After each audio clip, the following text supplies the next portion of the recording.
네, 오늘은 사사기 13장으로 말씀을 전합니다. 이번 사사의 삼소는요, 이제 사사기의 사이클인 이스라엘의 타락, 심판, 부르짖음, 구원까지 하는 이 네 가지의 단계에서 이 부르짖음이 빠진 그런 사이클이 파괴된 현상을 보여주는 그런 중요한 분기점이 되는 그런 장면이 됩니다.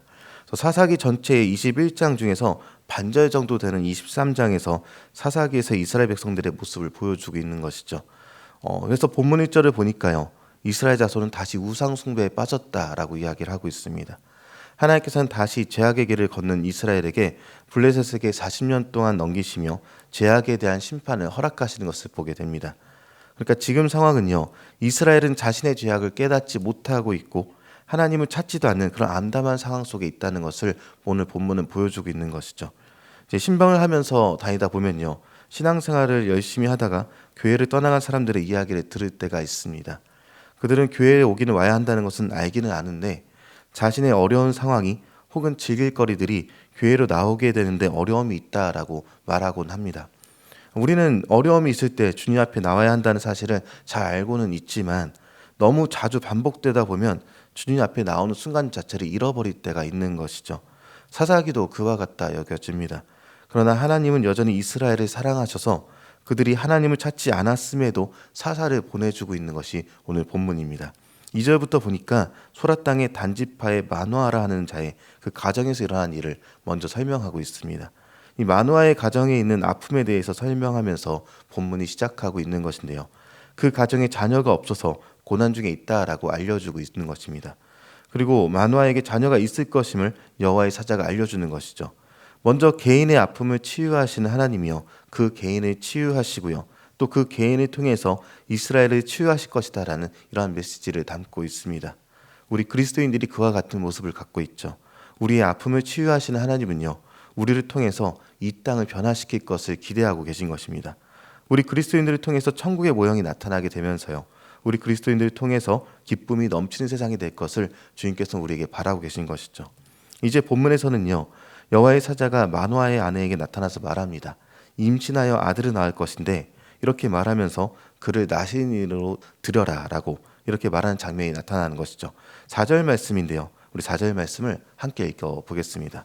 그러므로 너는 삼가 포도주와 독주를 마시지 말며 어떤 부정한 것도 먹지 말지니라. 아멘. 네, 나시린으로 드려질 것이다 라고 말하면서 이미 태에 있을 때부터 포도주와 독주를 마시지 말라고 말을 합니다. 건강 때문에 있는 것이 아니라 이 민수기 6장에 있는 나시린 서원과 관련되어 있는 이들을 말하면서 나시린으로 드려질 것이니 구별하라라고 말하는 것이죠. 나시린은요, 포도주와 독주와 시체를 가까이 하지 않고 머리에 삭도를 대지 않는 일반인과 구별해서 그 삶을 거룩하게 할 것을 명하는 것이 나시린입니다. 포도주와 독주를 멀리한다는 것은 세상의 향락과 기쁨을 추구하기보다는 하나님만 즐거워하라, 이것을 얘기하고 있는 것이며, 삭도를 대지 않는 것은요, 자기 멋과 치장에 관심을 가지기보다는 오직 하나님의 권세 아래 있는 사람임을 드러내게 하는 것이고요. 또 시체를 가까이 하지 않는다는 것은 죄와 부정에서 자신을 거룩하게 구별한다, 이것을 얘기하고 있는 것입니다. 그래서 여호와의 사자가 아내에게 전한 예언을 들은 이 마노아는요, 아내와 함께 있을 때 다시 한번 예언해 주시기를 간구하는 기도를 하게 되죠. 다시 나타난 여호와의 사자를 본 이 마노아는요, 그 사자를 극진히 대접하면서 이름을 묻습니다. 그리고 나서 그 이름에 대해서 알려주는 내용이 18절에 있는데요, 18절 말씀도 함께 읽겠습니다. 함께 읽습니다. 여호와의 사자가 그에게 이르되 어찌하여 내 이름을 묻느냐, 내 이름은 기묘자라 하니라. 아멘. 지금 마노아에게 들려준 이름 기묘자, 이 이름은요, 장차 오실 메시아를 예표하고 있는 것이기도 하면서 성자 예수님을 예표하기도 하는 것이죠. 이사야 9장 6절에 보니까요, 이는 한 아기가 우리에게 낳고 한 아들을 우리에게 주신 바 되었는데 그의 어깨에는 정사를 메었고 그의 이름은 기묘자라 모사라 전능하신 하나님이라 영존하신 아버지라 평강의 왕이라 할 것이니라. 아멘. 이렇게 기록하고 있습니다. 그러니까 기묘자에 대한 이야기, 메시아에 대한 이야기를 우리는 사사기를 통해서도 알게 되는 것이죠. 이후에 메시아가 이 땅에 와서 주님께서 통치하게 될 것이다라는 기대를 이곳에서부터 품게 하는 것입니다. 사실 성경은 모든 곳에서 예수님에 대한 이야기로 가득합니다. 이 땅을 구원하신 예수님의 이야기로 가득 차 있어서 매 순간마다 성경에서 우리는 예수님의 이야기를 만나게 되는 것이 바로 성경의 원리이기도 한 것이죠. 그리고 오늘 본문은요, 사람들이 부르짖지 못하는, 그러니까 이미 주님 앞에 나아가서 하나님 우리를 구원해 달라고 말하지도 못하고 있는 그들에게 찾아오신 주님을 보게 되는 것입니다. 인간이 절망 속에서 하나님을 향해 부르짖지 못할 만큼 어둠 속에 빠져 있을 때요, 그때도 하나님은 우리와 함께 계셔서 구원을 반드시 이루신다는 것을 알려주고 있는 것이죠. 절망한 그 상황 속에서도요, 하나님은 한 가정을 들어서 이스라엘을 구원하는 통로로 사용하신다는 것을 우리는 기억하게 되는 것입니다. 말라기 이후 예수님이 오시기 전에도요, 사람들은 메시아가 언제 오시는지 답답해하기만 하고요, 주님께 부르짖지 않았었습니다. 암흑기라고 원망하기만 했지 소망을 갖지 못하는 모습마저도 보여주었던 것이죠. 그럴 때 주님은요, 임마누엘로서 하나님이 우리와 함께 하신다는 것을 알려주시면서 오셨습니다. 임마누엘의 뜻은요, 하나님이 우리와 함께 하신다라는 뜻이죠. 우리도 마찬가지입니다. 하나님은 늘 우리와 함께 하십니다. 사람의 인생 가운데 누구나 어두운 터널과도 같은 그러한 시간을 지날 때가 있죠.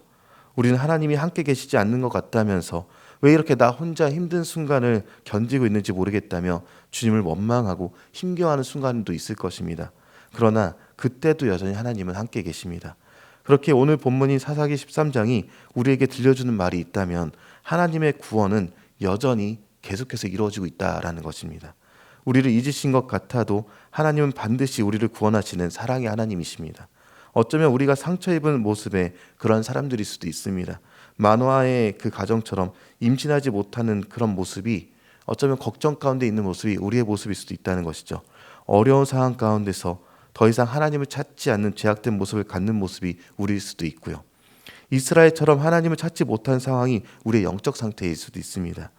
삼손처럼 겨우 구원하기 시작하신 하나님을 나타낼 뿐 또 실패한 것처럼 보여질지라도 우리가 한 명의 그리스도인으로서 기묘자 하나님께 헌신할 때 우리 영혼을 통해서 가정을 구원하게 하시고요.